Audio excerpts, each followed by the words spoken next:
Le 8 mars, l'OCDE et le Forum international des transports organisent une journée virtuelle, par les temps qui courent, c'est bien une nécessité, autour des grands défis de l'égalité entre les hommes et les femmes, du mentoring et des réseaux mixité dans les grands groupes des transports à l'échelle internationale. Donc c'est le Forum international des transports, donc, qui est une plateforme aussi bien gouvernementale que partenariale avec des entreprises et des fédérations professionnelles associées, qui organise cette journée et qui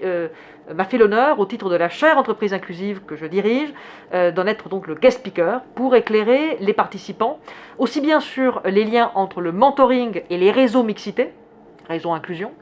que sur les stratégies développées par des grands groupes, je pense en particulier à Total, à CBRE, à Michelin, pour non seulement identifier le plafond de verre, mais pour le dépasser et pour transformer l'organisation, pour en faire un espace aussi bien de développement des talents, un bac à sable de l'égalité pratique, de l'égalité réelle, et bien sûr un laboratoire d'inclusion et d'efficience au quotidien. Le programme des femmes et des réseaux que nous portons au sein de la chaire entreprise inclusive depuis 2016 est aujourd'hui la principale enquête au monde sur les réseaux mixité, les réseaux inclusion. Nous avons accompagné et étudié 25 réseaux et sous-réseaux à l'échelle mondiale grâce au soutien de la Fondation Égalité Mixité, AXA, Orange, Engie et Michelin, grâce à la Fondation Michelin, au groupe Total, au groupe CBRE, grâce à un partenariat en miroir avec également l'AGFIP, nous avons pu étudier, nous étudions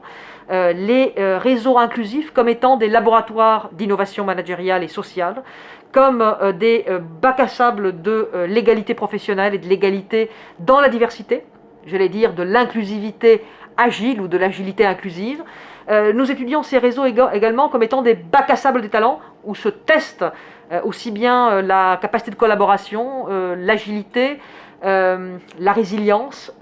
et j'allais dire l'esprit du collectif, le sens du collectif des futurs leaders de demain dans les organisations. Et finalement, ce sont des espaces où se nouent et se développent de nouvelles pratiques, aussi bien en matière de socialisation au travail, en matière de régulation plurielle, l'éthique de la régulation, la capacité à aller au-delà quelque part de l'éclatement pour refaire collectif, pour refaire société en reconnaissant le singulier sans en faire l'alpha et l'oméga du processus. Et finalement, ce sont des espaces où se construit une nouvelle démarche d'apprentissage en continu. Pour ces trois raisons, parce que ce sont des espaces de socialisation, d'apprentissage, de régulation, par lesquels se renouvellent les pratiques managériales et se redéfinit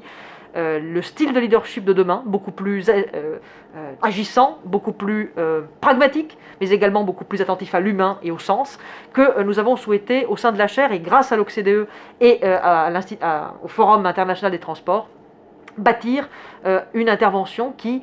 fera non seulement partager les résultats, les outcomes principaux de nos travaux, quelque part permettra de mettre en partage, d'essaimer les méthodes de pilotage stratégique, d'alignement stratégique des réseaux, mais également des méthodes et des outils très pragmatiques permettant d'optimiser le fonctionnement opérationnel du réseau,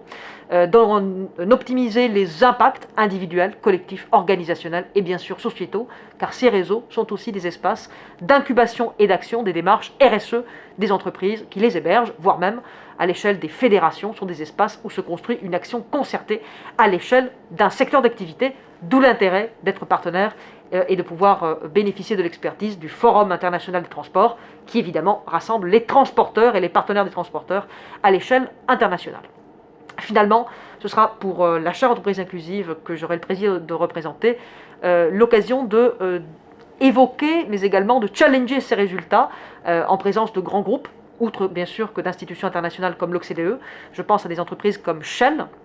comme Air Liquide, comme Total, qui vont pouvoir partager leur expertise et leurs pratiques en réseau pour lutter contre les inégalités entre les hommes et les femmes, bâtir une vraie égalité professionnelle et bien sûr un monde plus inclusif